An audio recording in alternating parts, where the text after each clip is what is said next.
Technology and sleep have entered into one of those modern love-hate relationships. It starts out promising, maybe even seductive. Track your sleep. Wake up refreshed. Look at this adorable sleep graph. But slowly turns into an insomniac horror show where you're doom scrolling at 1:47 a.m., surrounded by glowing screens that keep insisting they're here to help. We've reached a point where the same device that wakes you up gently with a sunrise simulation is also the thing that ruined your sleep in the first place by luring you into watching 25 videos of dogs riding skateboards. So, is technology the villain or the solution in sleep health? The answer is yes. Both. Simultaneously. In spectacularly confusing fashion. Let's look at the hopeful side first, because we all want to believe our gadgets are saving us and not just spying on our tossing and turning. Sleep tracking apps have become wildly popular, promising to tell you how long you slept, how well you slept, what sleep stages you went through, and how your snoring compared to a freight train. Devices like the Oura Ring, Apple Watch, and Fitbit claim to detect everything from heart rate variability to blood oxygen levels while you snooze. On paper, this looks like a revolution in sleep science for the masses. You don't have to spend a night in a hospital with wires glued to your face.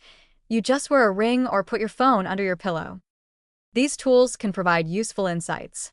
For example, if you consistently see that your deep sleep is minimal and your heart rate is elevated at night, it might prompt a trip to your doctor or some lifestyle changes.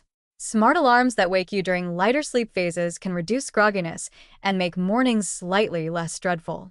Blue light filters on phones and computers can help preserve melatonin production, especially if you absolutely must send that email at 11:30 p.m.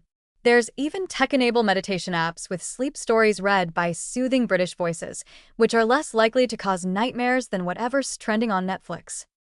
But for every feature designed to help, there's a darker undercurrent, because technology, in the sleep world, often behaves like a well-meaning friend who helps you clean your house, but then installs 12 surveillance cameras to make sure it stays clean. Sleep data can become addictive.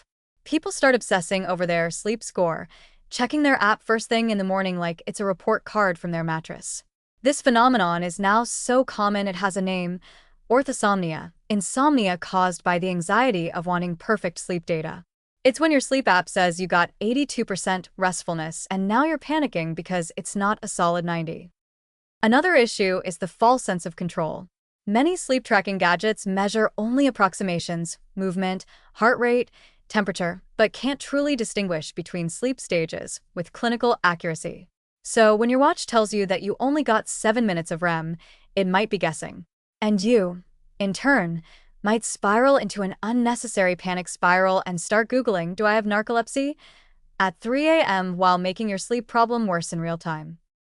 Then there's the elephant in the glowing room: screens themselves. No matter how many blue light filters you slap on, using a smartphone before bed still stimulates your brain.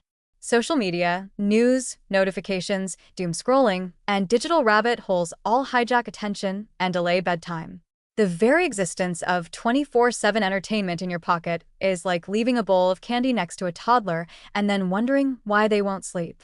And we do this to ourselves every single night, sometimes while surrounded by other devices trying to tell us how to fix our sleep problem. Even so-called sleep tech devices sometimes backfire. Smart mattresses that adjust firmness or play white noise can be too sensitive or malfunction, leading to frustration. Wearable devices can be uncomfortable, especially for light sleepers, or run out of battery in the middle of the night. Some apps ask you to rate your sleep manually, which turns into a philosophical crisis. Did I sleep well? I think I did. But then I remembered that meeting and got stressed. Does that count? The bottom line is that technology isn't inherently good or bad for sleep. It depends on how and why you're using it. Tools that support sleep hygiene, encourage consistent routines, and reduce anxiety can be incredibly helpful. But if you're using them to try and micromanage every microsecond of your sleep cycle or replace common sense with data points, you're setting yourself up for disappointment and probably more sleepless nights. If you need tech to fall asleep, make it passive, not interactive.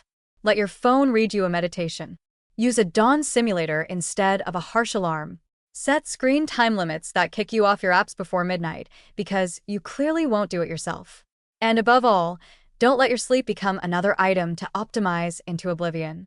Because when your bedtime routine starts to feel like you're prepping for a NASA launch, something's gone wrong. In short, technology can absolutely help you sleep better, but it can also be the villain wearing a halo, stealing your REM cycles while promising to protect them. So maybe, just maybe, the most high-tech solution of all is turning the device off.